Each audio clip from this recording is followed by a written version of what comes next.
Un golpe de Estado pretende derrocar a un gobierno constitucional, en este caso, e instaurar una dictadura militar. Lo de ayer no daba para eso. Un batallón de policía militar con equipamiento fumígeno, o sea, lanzagases. ¿No estaban armados? La compañía de inteligencia, que eran esos que estaban de unas chamarras color beige y chalecos antibalas debajo y con los rostros cubiertos, tenían FAL. Pero no ni 200, pues, ¿no? Entonces, pero estaban los 3 comandantes de las fuerzas. Pero sin fuerza. Sin fuerza. Entonces, ¿cómo es eso sin fuerza? Claro, o sea, sin sus fuerzas, digamos. O sea, no estaban. ¿Y por qué no? Precisamente por eso, porque yo creo que si en algún momento se le pasó por la cabeza a Zúñiga dar un golpe, la información con la que cuento es que en la mañana pidió respaldo de las grandes unidades del ejército, las divisiones, para no un golpe de Estado, sino para demandarle al presidente que lo mantenga como comandante del ejército. Buscaba respaldo para seguir en el cargo. Pero eso no existe en la normativa militar ni en la práctica militar. Esto no es, las Fuerzas Armadas no son un sindicato. No es que el sindicato de la 8ª División dice que apoyamos a nuestro secretario general, el general Zúñiga. No hay eso. Entonces, ninguno de los comandantes de división se atrevió a insubordinarse ante el capitán general y respaldar una demanda de continuidad en el cargo de comandante general del ejército para Zúñiga, porque no corresponde, porque es privativo del capitán general designarlo, destituirlo, relevarlo o designar a otro, ¿no es verdad? Entonces, esa falta de respaldo durante la mañana en su comunicación con las divisiones le provocó salir a hacer este plantón con los comandantes de fuerza, porque junto con él se iban a ir los 3, ¿no? Los otros 2. Sí, llegó el doctor Jerez Justiniano, lo sumamos a la mesa de análisis, con 3 cruceños y pesos pesados del derecho, de la política, de todo, y con experiencia en Fuerzas Armadas. Adelante, por favor, Gary. Entonces llega Zúñiga a la Plaza Murillo con un batallón de policía militar y la compañía de inteligencia del ejército a hacer eso, a demandarle al presidente que le tenga lealtad como él le ha tenido. Pero en ningún momento tenía ni el músculo, ni la fuerza y aparentemente ni la intención de derrocar al gobierno. Entonces, golpe no podía hacerse. En tu mirada, entonces, teoría del plantón, no de autogolpe ni de golpe. No, bueno, tampoco autogolpe. Autogolpe tampoco, porque ¿cuál es el autogolpe? Es cuando vos le decís, vos gobierno, le decís al militar, hacete al que me vas a golpear para que yo sea la víctima y después vemos la forma de poner paños fríos a lo que vos hiciste y quedamos de amigos. Pero en este caso no, porque Zúñiga está enfrentando un proceso judicial que lo puede llevar a 10, 15 años de cárcel, ¿no es verdad? Y ya se dibujará si es que es un autogolpe o si fue pactado, si en el transcurso del camino ese proceso se diluye y que termine en nada. Pero no creo que haya sido así. ¿Por qué? Hoy el gobierno se preocupa de instalar la teoría del golpe y victimizarse. Entonces el presidente ha sacado, no sé si en tu radio se está difundiendo, unas cuñas radiales en las que dice que él junto al pueblo en las calles defendió la democracia y a los militares que les disparaban les respondieron con el pecho. Eso es fábula, no hubo eso, pero están construyendo la idea de que un presidente, a diferencia de Evo, cuando hay golpes se queda, ¿no es verdad? No huye, y que junto al pueblo defiende la democracia, ¿no? Entonces están instalando la teoría del golpe porque quieren victimizar. Primera vez que ocurre un plantón en la historia de Bolivia, plantón, digamos, que es distinto. Hubieron otros. Al presidente Geyler se le plantó García Meza para que lo nombre comandante del ejército. Y al final lo terminó nombrando, ¿no? Eso en 1980. García Meza había sido comandante del ejército 15 días durante el golpe de Natush. Cuando ese golpe termina periclitado, García Meza regresa al comando del colegio militar y desde allá presionaba para volver a ser comandante de ejército porque ya quería dar su propio golpe.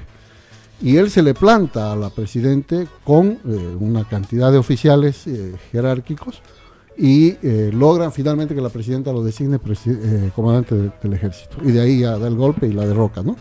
Bien. Bueno, entonces hoy el gobierno dice fue golpe, ¿no es verdad? Pero como no fue, y como no hay cómo sustentar la teoría del golpe, ya ha surgido una investigación que data de hace 6 semanas, en las que un grupo de civiles, militares en retiro, etcétera, habían estado hablándole al oído, golpeando las puertas de los cuarteles para que Zúñiga asuma. Esto puede tener coherencia. Puede ser que Zúñiga hubiera estado buscando convertirse en un nuevo René Barrientos. Si usted ve los TikToks que él ha producido, el general del pueblo, él se pinta como el general del pueblo, se hace poner serpentina, mistura, y va por los barrios de Chayagua, Catarí, Uncía, etcétera, promocionándose. Es un acto de proselitismo lo que él estaba haciendo, ¿no? En este último tiempo. Y aparentemente sí, el señor Aníbal Aguilar habría estado hablando de la necesidad de que se asuma un gobierno militar, etcétera. Eso lo dice la investigación que está sacando la policía. Pero conspirar no es delito. No está tipificado como delito conspirar.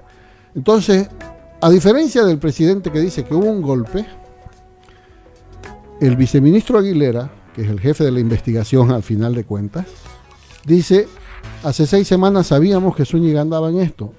Pero como conspirar no es delito, lo dejamos que materialice el delito con lo de la Plaza Murillo para poder perseguirlo penalmente. Entonces aquí hay un nivel de irresponsabilidad política mayúscula. Han puesto en situación de riesgo la democracia, dejando a un general que se aventure para poder sancionarlo penalmente. Sí. Entonces, ahí está la diferencia, ¿no? Si el golpe fue inmediato, el presidente no sabía nada, le cortaron las comunicaciones de inteligencia, pero hace 6 semanas que el Ministerio de Gobierno estaba investigando a Zúñiga, hay un contrasentido. Vamos a luego profundizar. Estamos haciendo una primera ronda de preguntas. Se la vamos a hacer al doctor Santisteban y vamos a cerrarla con el doctor Jerjes. Doctor Santisteban, la misma pregunta. ¿Fue golpe? ¿Fue autogolpe? ¿Plantón? Dice Gary. ¿Qué piensa usted? A ver, primero hay que tomar como parámetro que Zúñiga es parte del llamado proceso de cambio. Es decir, así ha venido actuando desde que ha sido comandante y antes. No nos olvidemos que ya hace meses tuvo impasse con un hombre de confianza de Evo Morales, y el hombre de confianza de Evo Morales le dijo al presidente Arce que había nombrado al más ladrón de las Fuerzas Armadas como comandante. Eso lo dijo Juan Ramón Quintana. Entonces parte del proceso de cambio y es el reflejo del gobierno en la administración del Estado. ¿Por qué? Porque Zúñiga ocupaba un cargo en contra y violando la Constitución, la ley 1405 y los reglamentos militares. Es decir, es el reflejo del gobierno destruyendo la institucionalidad del Estado. Así ha destruido el Poder Judicial, ha destruido el Poder Legislativo, pretende destruir el árbitro electoral y está administrando sin ningún tipo de visión de Estado. Y las características de golpe de Estado, todo lo que por lo menos hemos vivido y hemos leído algo de esto, tienen otras características los golpes de Estado. Lo primero que se hace es cerrar el centro de la democracia, que es el poder, administrar el poder y cerrar el Congreso. Y manejar medios de comunicación. Para eso no había estructura, eso es lo que se puede advertir. Entonces más parece una acción, puede ser plantón, una bravuconada de un general que va y le pide y le cobra lealtad. Porque hace 2 días empezaba a amenazar y seguía amenazando a todo el mundo en nombre del gobierno. Y el presidente seguía mirándolo. Es decir, eso refleja de cómo se administra irresponsablemente y muy temerariamente las instituciones del Estado. Doctor, está en la tesis entonces una bravuconada, una aventura. Una bravuconada, una aventura. No un autogolpe diría, ni un montaje como tal. Claro, porque a ver, sabemos nosotros que en materia de golpe de Estado lo más primordial y la característica es el uso de la fuerza militar y policial. Por eso todo el mundo toma sus precauciones. Aquí el doctor Jerez sabe, ya ha vivido muchos golpes y lo primero que hace uno es esconderse, porque sabe que lo pueden matar. Es el uso desmedido de la fuerza. Y segundo es el cierre del órgano que refleja la democracia, es decir, el Congreso, la Asamblea que se llama ahora. Y controla, o sea, medios de comunicación. No había estructura porque fíjese usted que el único problema y las únicas refriegas que han habido ha sido en la Plaza Murillo. En ningún lado más, todo el mundo estaba trabajando tranquilo y ya se llamaba al PAN. Hay 14 heridos, dice el presidente. Por eso es el reflejo de cómo el gobierno está manejando, porque creo yo que esto, más allá, o sea, de que el gobierno haga una propaganda indiscriminada de que ha sido un golpe de Estado, Lo importante es que el propio gobierno viene hace rato poniendo en entredicho las libertades ciudadanas, ha asumido el control de fiscales y jueces, no hay Estado constitucional de derecho. Esos son golpes más graves para la democracia en términos de institucionalidad y que la gente obedezca lo que viene sucediendo. Fíjese usted que ahorita la Asamblea no puede interpelar a ningún ministro porque tiene un fallo ahí. Y cada vez el ministro de Justicia dice, si interpelan lo vamos a meter preso. Imagínense usted, a los asambleístas le ofrecen la cárcel, ¿no? Entonces ese es el manejo, o sea, irresponsable, suicida del Estado. Yo creo que es la cereza nomás de esa torta masista. Esta sublevación, esta bravuconada, este plantón que se llama, pero no, que no tiene características de golpe, pero es el estado en que se encuentra el Estado constitucional de derecho del país en este momento. Bueno, doctor Jerez Justiniano, la misma pregunta, doctor. Golpe, autogolpe, plantón, bravuconada, aventura, ¿cómo lo define? Yo en primer lugar quiero pedir disculpas por la Tranquilo, demora. doctor. Les ruego.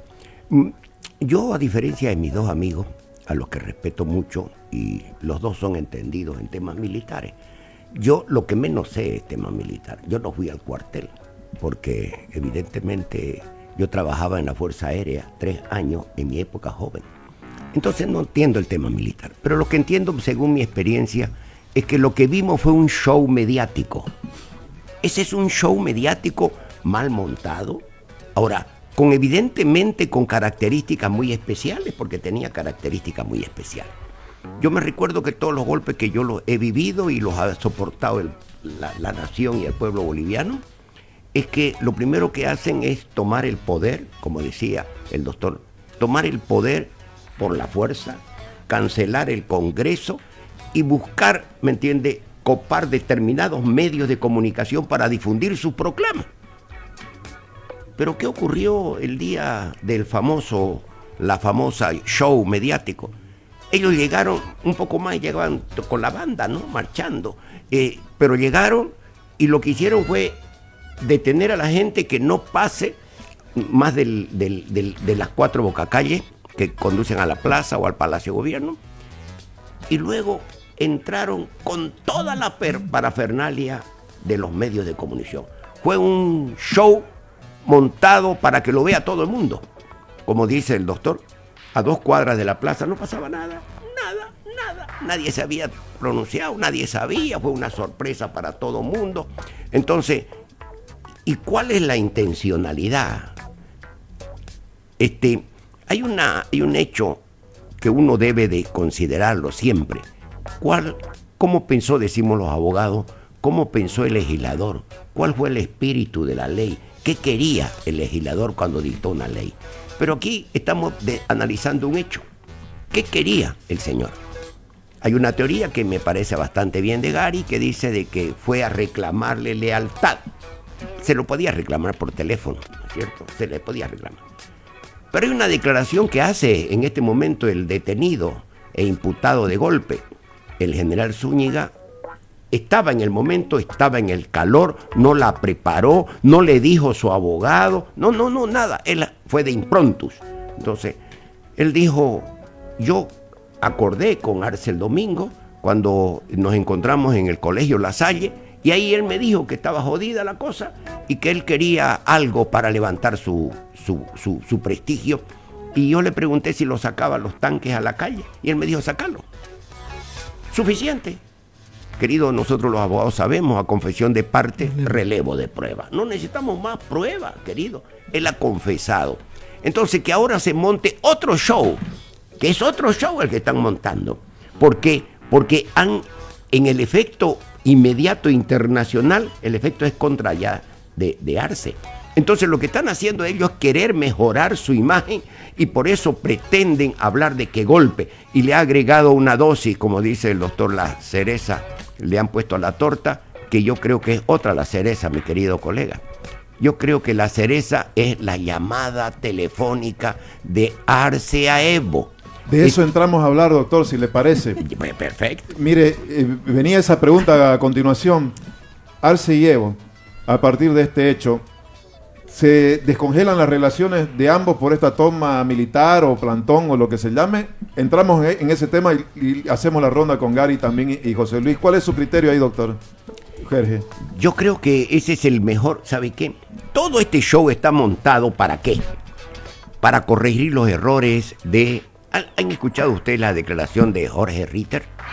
Jorge Ritter no es ningún tonto, ni es un tipo que está hablando porque quiere figurar, porque quiere aparecer. No, ese señor ha sido vocero oficial. Cuando él hablaba el gobierno. Y lo que ha dicho el señor es absolutamente cierto. No sé si ustedes relacionan lo que ha dicho ayer con lo que ha escrito hace unos 2 meses atrás, 1 mes atrás, 2 meses atrás.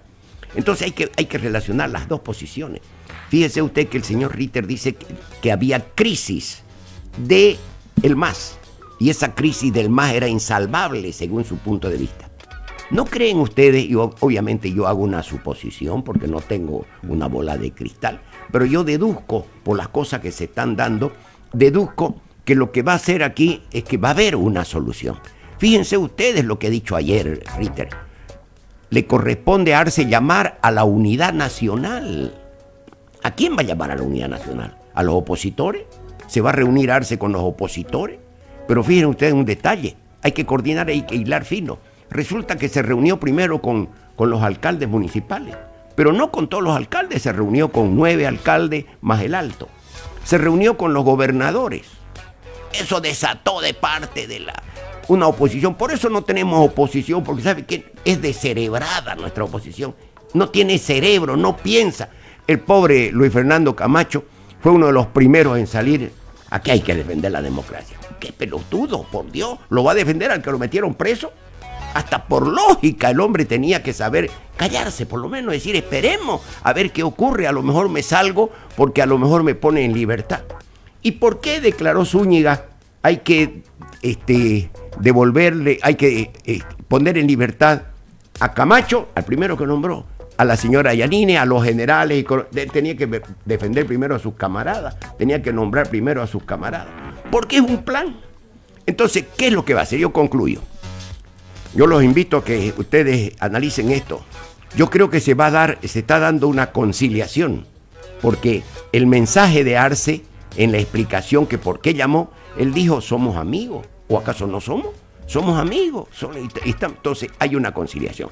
Ellos van de ida, y tampoco Andrónico es el candidato, porque el candidático es de la prensa, es de ustedes los periodistas, porque ustedes lo ven simpático, lo ven bueno, aparece, puede ser, es el candidato. Nadie lo ha proclamado de candidato, ni él se proclamó. Entonces hay un candidato potencial que ustedes no lo quieren mirar y que él se autoproclamó. Cuando el señor David Choquehuanca se hizo proclamar en La Paz y por los movimientos sociales candidato a la presidencia, ¿sabe qué? Él fue a Buenos Aires a pedir la venia de Evo y Evo lo cambió, ¿se acuerdan? Y ya vino el binomio volcado. Nadie lo había postulado al señor Arce como candidato, nadie. Pero fue un producto de una negociación entre los tres. Los tres fueron a pedir negociación y el señor que estaba montado en el caballo, que ya estaba en carrera, como era David Choquehuanca, lo desmontaron y lo montaron a Arce. Entonces, ¿qué es lo que está ocurriendo? En este momento, queridos amigos, yo creo que el MAS va a llegar a solucionar su conflicto y va a salir un tercer candidato que no va a ser ni Evo ni el otro. Eso se va a dar como una solución. Este es parte del esquema emocional para justificar tan sus bases. ¿Qué es lo que está buscando Arce? Le dicen una torpeza, será verdad o será mentira, pero según los periódicos también han reflejado de que Ritter le dijo que era una estupidez pensar en su reelección. Entonces le ha dicho al presidente... Dijo primero la democracia y luego piense en la reelección, nos lo dijo igual ese día. Ya, bueno, entonces si él él ha dicho, creo que con usted habló lo también. llamó, dice, a Evo y le dijo eso cuando estaba ocurriendo todo esto y luego la buscó a la ministra de la presidencia y no la encontró, pero le iba a decir lo mismo, nos dijo Richter el miércoles. Entonces, fíjese usted, todos estos análisis, juntémoslo y saquemos una conclusión. ¿Cuál es la conclusión? Es el mejor pretexto para la reunificación del MAS. Con esto, lo que le va a decir Ritter, lo que le va a decir, si ustedes quieren, los compañeros del Acuerdo de Puebla o el Grupo de San Pablo, los que quieran, todos los movimientos de izquierda del continente, le van a decir, por favor, lleguen a un acuerdo. Porque como están viendo las cosas, esto va a significar en cualquier momento un golpe y la continuidad. Si el MAS sigue peleándose, van a terminar. Esa es mi visión. Bueno, el doctor Jerez dice que pueden caminar hacia una concertación a partir de esto. ¿Cuál es la lectura de Gary? Yo difiero. Difiero porque conozco y lo he sufrido a Evo Morales 14, 15 años. Y ese hombre es una bola de rencor interna.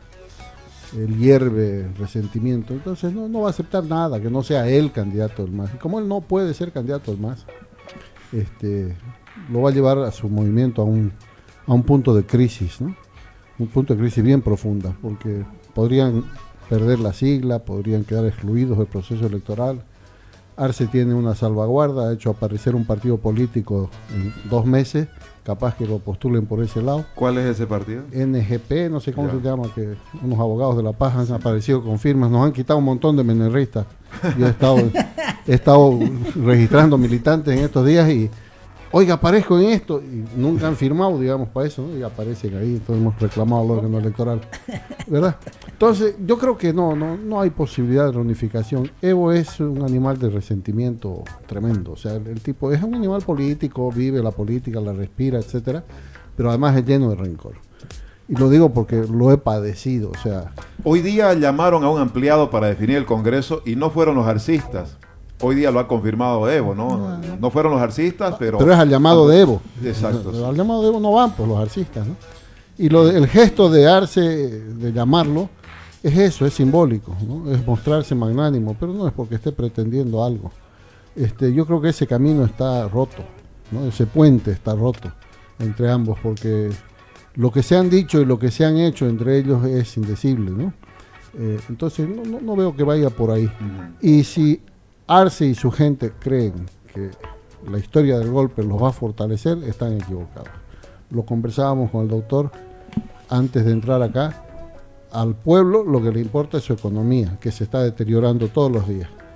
Si 1 milico o 2 milicos hacen un alboroto en la Plaza Murillo, no les afecta en nada, más bien encarece las cosas porque se dispararon los precios por un día, entonces eso le molesta al pueblo. Y de aquí en adelante no hay nada que resuelva, o sea, después de Zúñiga no va a bajar el precio del tomate, no va a aparecer la gasolina, no van a aparecer los dólares, o sea, los problemas vuelven a ser los mismos. Esto es un episodio, desde ningún punto de vista tiene proyección. Es ahí va a quedar. ¿Lo van a utilizar en el show para victimizarse? Sí, sin duda. ¿Van a perseguir gente? Sin duda. ¿Se va a armar debajo de esta persecución esa red de corruptos que andan negociando con los fiscales, etcétera? Sí, sin duda. Sí, sabemos que así funciona, ¿no? Todo caso mediático y de importancia política genera detrás esta serie de moscas que van ahí tras de todas las heces buscando beneficiarse. Entonces, eso es un show que el gobierno es especialista en montar uno tras de otro, ¿no?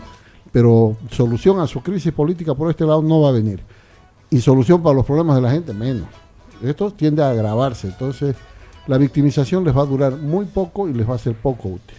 Bueno, voy al doctor Santisteban, lo mismo, doctor. Yo lo veo a Evo con 2 problemas fundamentales, ¿no? Primero es su ego político, pero además todo el currículum que tiene Evo es de la línea dura sindical. Además, Evo, no nos olvidemos que tiene mucho esfuerzo construyendo esto. Y Evo no se halla hasta ahora fuera del poder. Y yo creo que es eso lo que lo ha apartado de Arce. Porque si ahorita hubiera un compartimiento del poder, yo creo que Arce y Evo estuvieran juntos. Y no hablarían de inhabilitación. El otro tema es que Evo no está habilitado para ser candidato. Y ahí va a haber otra ruptura del orden constitucional en su habilitación, el uso del autoprorrogado, etcétera, etcétera. Y las diferencias que se tienen producto de todas las tropelías que ambos han cometido, porque Arce sigue violando los derechos humanos, sigue utilizando la justicia para perseguir, encarcelar, igual como lo hacía Evo Morales. Entonces veo poco probable, salvo que sea Evo el líder, lo lleven atropellando todo, ¿no es cierto? Y se hable de unidad en el MAS. Pero ahí viene la voluntad ciudadana. Yo he mirado muchas intenciones de voto y ni los dos juntos pueden, alcanzar la mayoría absoluta para ganar. Entonces es muy difícil, como está el país y como se va a ir deteriorando más, y además 20 años de ejercicio político el MAS, ¿no es cierto? Con una interrupción de 11 meses, pero creo que creo que es un proceso agotado. Ahora, el gran problema aquí es la oposición. El gran problema es la oposición. Más allá de las diferencias del MAS, de las reconciliaciones, es decir, pueden haber acercamientos, pero yo coincido con lo que dice Gary también, que es muy difícil que Evo Morales se vaya a su chaco y empiece, porque, a ver, el que maneja el poder en el país, desgraciadamente un país desinstitucionalizado como de nosotros, es el que maneja la chequera y maneja las pegas. Desgraciadamente es así. En la alcaldía, en la gobernación, en los ministerios, así funciona. No se olvide usted que al comienzo del mandato de Arce, lo primero que le pidió Evo fueron 3 ministerios, los 3 ministerios políticos, precisamente para seguir controlando el poder. Y esa fue la negación, y ahí viene una ruptura, o sea, de la unidad del MAS, ¿no? Entonces, y que eso nos ha llevado a esta crisis. Pero nosotros creemos que si la oposición hace un trabajo fundamental, no hay por dónde siga avanzando el proceso agotado del MAS. Con otro candidato que surja o que sea emergente, como quieran llamarle, porque hay un cansancio de la gente.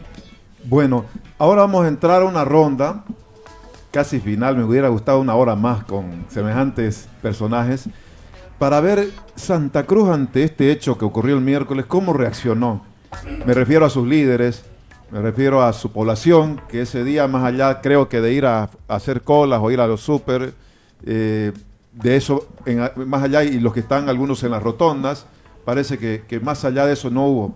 Se vieron algunas reacciones de los de siempre, ¿no? Bueno, Johnny Fernández casi de inmediato fijó posición, el rector fijó una posición desde una reunión de rectores que había, el comité cívico emitió una declaración que no sé si habrá tenido una incidencia fuerte en el escenario nacional, y bueno, creo que empezaron a tener notoriedad nuevamente los de siempre.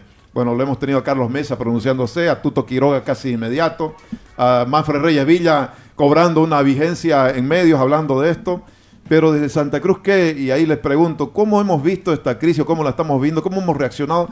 ¿Ha tomado la iniciativa política Santa Cruz? Porque parecería estar muy en la paz el tema. Doctor, ¿cuál es su criterio al respecto? Bueno, yo creo que es una realidad de que no solamente se agota el modelo, porque es un modelo el que se agota, un modelo de administración del Estado en el que no ha sido ni socialista, ni ha sido indigenista, es simplemente rasgo de reivindicación social popular. Ese es el contenido de un modelo que se agotó, no tiene ninguna oferta que hacer. Entonces, este agotamiento del modelo, qué increíble, agotó también la oposición que nunca tuvo coherencia, lamentablemente. En 20 años de oposición no tuvo coherencia, no tuvo capacidad de coherencia, no tuvo capacidad de liderar un planteamiento. Y un fenómeno que ha ocurrido, que vale la pena que lo señalemos simplemente como referencia a Tufí. ¿Qué ha ocurrido en la oposición que cotidianamente se ve? Un tipo que llega al Parlamento con creemos, a los 4 o 5 meses se desprende y es independiente y no pasa nada. Y ocurre en todos los partidos, se desgrana. ¿Por qué? Esa es la consecuencia también de lo que constituye la crisis del Estado. Esta crisis del Estado y esta crisis de la institucionalidad que la ha provocado el MAS y que ha quebrado toda la institucionalidad, el Estado de Derecho en Bolivia lo ha quebrado, también ha quebrado a la oposición, querido compañero. También la ha quebrado y la ha fragmentado de tal manera que no se ponen a hablar. En este momento todo habla de unidad, todo el mundo habla de unidad. Pero están hablando de unidad en torno a mí, ¿saben qué? Conmigo.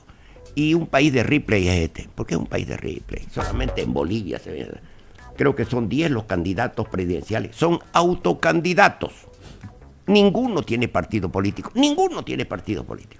Y hay 11 partidos inscritos, ¿me entiende? Con el último que señalaba Gary, 11 son o 12, y ninguno tiene tampoco candidato, y son partidos políticos. Entonces, ni los políticos que quieren ser tienen partido, y en Bolivia participar en elecciones es con partidos políticos. Para hablar de primaria es con partido político y de acuerdo a la ley que establece. No tenemos capacidad de modificar la ley, no tenemos capacidad en el Parlamento, entonces se va a regir con la ley actual. O no hay primaria y se suspende la primaria, entonces las elecciones serán el 2025, con la excepción de que deben inscribirse los partidos políticos en los registros que tiene el Tribunal Electoral. Entonces estamos en un país que es espectacular. ¿Cómo quiere usted que reaccione? Han reaccionado personas, ¿me entiende? Pero no hay una posición política que refleje la situación. No hay una propuesta, país. Nosotros estamos trabajando, ¿me entiende? Y es probablemente que estos 2 o 3 días... ¿Usted ha elaborado un documento? Yo he elaborado un documento que es un plan de gobierno. Porque lo primero que hay que presentarse, aquí les pregunto a mis 2 amigos, que son expertos, ¿qué viene después del MAS? Un gobierno como el de la Yanine, con mucho respeto a la señora que por favor está padeciendo. ¿Qué viene? ¿Qué tipo de naturaleza va a ser el gobierno? ¿Qué gobierno va a gobernar? Con Evo en la calle, con Andrónico en la calle, con Choquehuanca en la calle, con Arce en la calle, con todo el mundo en la calle que manejan los movimientos sociales, con la Central Obrera, con todo el mundo en la calle haciéndole oposición. No dura 6 meses el gobierno. Cualquiera el que le gane las elecciones, porque ganar las elecciones va a ser fácil ahora. Si ustedes como coinciden es de que van a haber 2 candidaturas, va a haber Evo. Yo lo conozco a Evo y sé que es un tipo, además es terco, es un luchador. Él llegó ahí por luchador, es un luchador social. Y no le quieren reconocer. Evo es un líder, compañero. Y es un líder que hace política 48 horas del día. Porque lo duplica, porque él tiene capacidad para eso, vive de eso. Entonces, él es un político que va a pelear la situación. ¿Qué vamos a hacer la oposición? Un gobierno que va a durar 1 año, 2 años y que va a ser crisis peor porque van a estar en la calle los movimientos sociales, los paros. ¿No creen ustedes que necesitamos un gobierno de transición de 5 años? Que pase de este gobierno de dictadura a un proceso de transición democrática y que construya las bases de una nueva democracia, de una nueva Bolivia. Necesitamos, tenemos que reformar el Poder Judicial. No es posible que siga esta festividad festinatoria de la administración de justicia, donde el que tiene dinero compra la ley, el que tiene dinero o el que tiene poder político compra al juez. Es una barbaridad, no puede ser que los mediocres sean los que administren la ley, porque tengan un carnet de militante. Tenemos que cambiar eso y tenemos 5 años de plazo para cambiar. Los 5 años del gobierno de transición que planteamos. Este gobierno de transición tiene que convocar a una constituyente, queridos compañeros. ¿Para qué va a convocar a la constituyente? ¿Cómo vamos a mejorar? ¿Cómo vamos a hacer una reforma judicial? ¿Cómo vamos a hacer una reforma política? Yo planteo además otra cosa, que el Parlamento debe cambiarse. ¿Por qué tenemos 2 cámaras? Yo les garantizo y les puedo demostrar a ustedes, he sido parlamentario 2 veces en 2 periodos. Querido, yo le decía a mis amigos, ¿saben qué ganan más que los diputados, los senadores? Tenían más privilegios, todo lo que usted quiera. Resulta que no tienen más que un solo mandato. Un solo mandato que tiene, se lo demuestro con la Constitución política. Todo lo demás es administrativo. Aprobar su presupuesto, elegir su directiva, que aprobar la política de Estado, que cuántos militares va a tener el Estado, eso lo hace una comisión.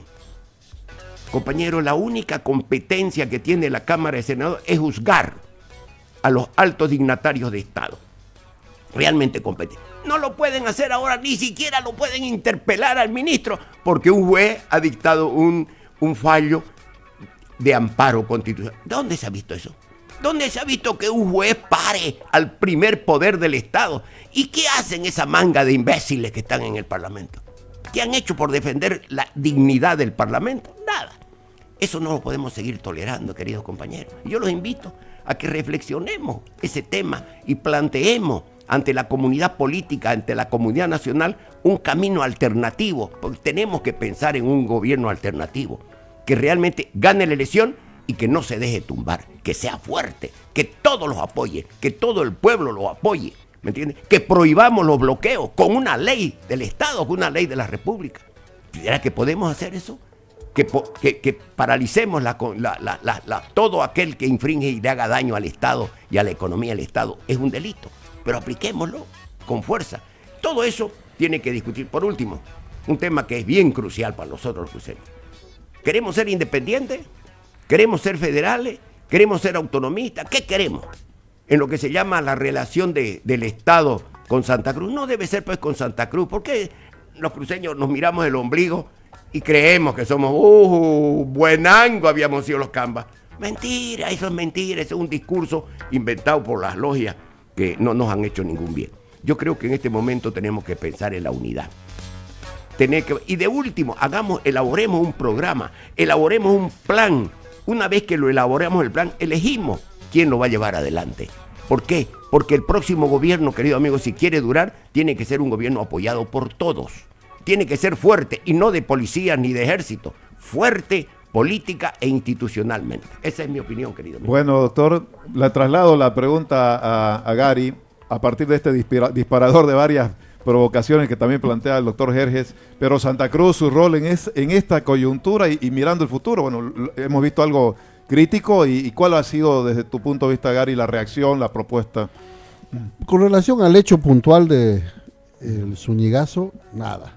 La reacción cruceña, nada, porque tampoco ameritaba gran reacción. No ameritaban. No es verdad, o sea, sí hay que establecer... Pero es lo que está marcando la agenda ahorita política, Gary. Es que la está dictando el gobierno, ¿no? Porque Por está eso, instalando su idea de un golpe que es mentira. Pero yo creo que, como te decía, ese hecho... Es un episodio. Es un episodio y no va a afectar ni la producción, ni la falta de diésel, ninguno de los temas que son verdaderos de la agenda cruceña, ¿no es verdad? Entonces, ¿qué nos está mostrando? Un gobierno desesperado, sin iniciativa y que busca en este tipo de hechos la forma de ganar oxígeno y de desviar la atención de la ciudadanía para ser la víctima y tener un poco de solidaridad ciudadana. Pero no hay que sacarle el dedo al gobierno de los problemas que se tienen que resolver antes que se vaya. Porque no es que ya se van, les queda más de un año de gobierno. Y en ese año de gobierno tienen que resolver los problemas que está padeciendo la gente. Y parte de la construcción de una propuesta, como dice el doctor Jerjes acá, es precisamente enrostrarle al gobierno sus responsabilidades. Y como este gobierno no va a querer cumplirlas, ahí está parte de lo que hay que construir. Porque seguir manteniendo un estado deficitario, con supernumerarios, compitiéndole a la empresa privada en acciones industriales o comerciales, es un absurdo. Y entonces hay que seguirle mostrando al gobierno que ese su absurdo modelo nos está llevando a la debacle económica. Y que es más bien por la vía de la libertad económica que vamos a poder salir adelante. Porque ya no hay más, siempre decía las joyas de la abuela, se están tirando las joyas de la abuela. Lo que queda de oro se lo van a gastar el próximo año. ¿Y después qué? Ya no hay más qué. Entonces, el programa alternativo hay que empezarlo a construir desde ahora, pero desde la lucha de las instituciones, de las regiones, para que este gobierno responda, porque este gobierno no responde. Entonces, hace unos 2 meses hubo una reunión de empresarios con el gobierno y parecía que abría mano el gobierno a los temas de la agenda regional, sobre todo. No ha pasado nada. ¿Quién está importando diésel por su cuenta? Nadie, el gobierno no los deja. ¿Quién está exportando con más libertad ahora? Nadie. Entonces, no es que esa reunión haya dado resultado. Eso sí fue un show, ¿no es verdad? Y la región sigue ahogada sin poder desarrollar su potencialidad porque hay un gobierno que no ayuda y que más bien pone trabas. Entonces, construir una agenda desde Santa Cruz significa, primero, enrostrarle al gobierno el cumplimiento de sus responsabilidades. Y eso se tiene que hacer de todos los días, y por nuestros voceros, que muy tímidos, que muy funcionales, que muy cobardes, eso sí tenemos en Santa Cruz, ¿no es verdad? No hay vocería institucional fuerte, sólida, como siempre la hubo en Santa Cruz, y que logró grandes reivindicaciones nacionales, no solo regionales. La autonomía municipal, por ejemplo, es una lucha que se logra en Santa Cruz, desde Santa Cruz para todo el país. ¿Y dónde hay ahora esa gente con esa capacidad de vocería que tuvo en su momento el Comité Cívico? Nadie. Entonces, hace falta construir propuesta y liderazgo. Bueno, doctor Santisteban, para cerrar ya, su mirada de Santa Cruz, el momento y el futuro. A ver, hay momentos en los que hay que sincerarse para que la gente escuche. El primer elemento es que en Santa Cruz esa descomposición del MAS en términos políticos ha sido trasladado al departamento. El mejor reflejo de la descomposición política cruceña es la brigada parlamentaria que está cerrada y no funciona. Es decir, aquí los ciudadanos cruceños no tenemos representación. ¿Para qué es la representación de mi diputado y mi senador? Para que defiendan mis derechos fundamentales, para que defiendan mis necesidades y mis servicios. Eso no existe. Ese es el reflejo. Usted vaya por la brigada y mire en qué estado está la brigada, se está cayendo hasta pedazos el techo. Ese es el primer elemento, es decir, la crisis política cruceña ha tocado fondo. ¿Cómo se sustenta el poderío cruceño o la fortaleza de Santa Cruz? En los empresarios que siguen construyendo estados, contratando gente y pagando impuestos. De eso vive la alcaldía y de eso vive la gobernación. El segundo elemento que veo es que los órganos de gobierno tampoco funcionan. Es decir, cuando usted mira, y decía bien Gary, la autonomía municipal, de 43 competencias, solo 7 ejercen el gobierno municipal. ¿Para qué quiere más autonomía? ¿Para qué quiere ser federal si tiene 43 y solo ejerce 7? Esta ciudad que debería estar administrada en sus calles, en sus avenidas, el tránsito, por la alcaldía municipal, la administran los pacos. Con todo respeto, lo administran los pacos. A ese extremo hemos llegado. No hablo de la gobernación porque es una lágrima. Y de un comité personal contaminado. Y esa es la desestructuración. Es decir, está manejada por la prebenda, la mediocridad. Es eso lo que es Santa Cruz en términos políticos estoy hablando. Porque los empresarios siguen, reitero, construyendo Estado, porque el que paga impuestos, el que contrata y da fuentes de empleo es el que construye Estado.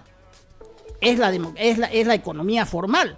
Y el otro elemento que veo es que esa reestructuración es la que hay que construir. No puede ser posible que nos quedemos con una frase que dijo un señor que era vicepresidente: ustedes a trabajar, no tienen por qué hacer política. Y en Santa Cruz hemos hecho eso, es decir, contaminados por la conducta del MAS. ¿Cuándo aquí, doctor Gary, que hemos sido servidores públicos mucho tiempo, cuándo se ha visto que las autoridades vendan contratos, vendan ítems? Nunca. Era un servicio, de verdad era un servicio público, la administración pública, donde la mejor gente, las mejores familias, el más capaz, vinieron profesionales de afuera, así hemos construido la ciudad. Vayan a ver lo que es la gobernación, vayan a ver lo que es la alcaldía, los gobiernos municipales, con más población, más recursos y todo eso, vayan a ver el Estado. O sea, si no podemos administrar gobiernos municipales y una gobernación, ¿cómo vamos a poder administrar el Estado? Si no podemos hacer funcionar una brigada parlamentaria, ¿cómo vamos a tener liderazgo político? ¿A dónde lo vamos a encontrar en Santa Cruz para que sea presidenta? Esa es la realidad cruceña. Y los empresarios deben entender que si no hay Estado constitucional de derecho, no va a haber desarrollo nunca. Y el desarrollo siempre va a tener precariedad. No puede, Gary, no puede haber desarrollo sin Estado de Derecho. Nadie viene ya a invertir a este país, porque el juez, el fiscal, nadie da seguridad jurídica. Entonces, el término de Santa Cruz hay que refundarlo políticamente. Lo que decía Gary, no se encuentra gente que de verdad construyó sin haber constitución, autonomía municipal, con una constitución que tenía poco la mitad de artículos de la que tiene ahora, con una constitución que señala 43 competencias para las autonomías municipales, 36 competencias para las gobernaciones y no las ejercen. No hay el liderazgo. ¿Cómo un alcalde que tiene 2 millones de personas en la ciudad no va a subir el liderazgo cruceño, por ejemplo? ¿No? Entonces es el liderazgo de la prebenda, de la deshonestidad, el que entra, vayan a ver esos parqueos de esas instituciones que le estoy hablando. Entonces así está funcionando Santa Cruz, Tufí, Jerez, Gary. Entonces refundar eso va a ser muy difícil, crear una lleva tiempo, ¿no? Una alternativa. Llevará tiempo. Refundar. El que entra sí. es aprovecharse, o sea, es la misma. Usted la mira y es como calcada la administración nacional y la administración local. Usted la mira y es como calcada. O sea, ¿no? ¿Cómo cree usted que han cambiado los concejales la forma de fiscalizar? Fiscalizan por todos lados y haciendo TikTok. Ya no se fiscaliza con minutas de comunicación. Ya no, eso ya pasó a la historia. Entonces es mejor porque llega más, lo escucha más. Pues si usted le pasa una petición en forma escrita, se la devuelve para el día al árbitro. Pues así funciona. O sea, y la asamblea departamental, que uno creía que iba a ser el parlamento, ¿no? Que regule la tierra, que regule todo el proceso medioambiental, todo lo que era competencia provincial. Entonces, eso es lo que nos toca a Tufí, o sea, nos toca bailar con la más fea, pero esta es una oportunidad en las crisis. Generar un cambio de política, liderazgo político, como lo que habían antes, como lo que usted ha formado. Gary, todos, o sea, ahí, ¿no? Entonces, eso es el referente, ¿no? De lo académico, la universidad, eso es lo que tenemos que recuperar. Eso es lo que tenemos que reconstruir. Bueno, les agradezco mucho, ha sido el inicio de lo que debe ser más mesas de esta naturaleza. Sabía yo que iba a ser muy rica por el peso y las ideas de nuestros tres invitados.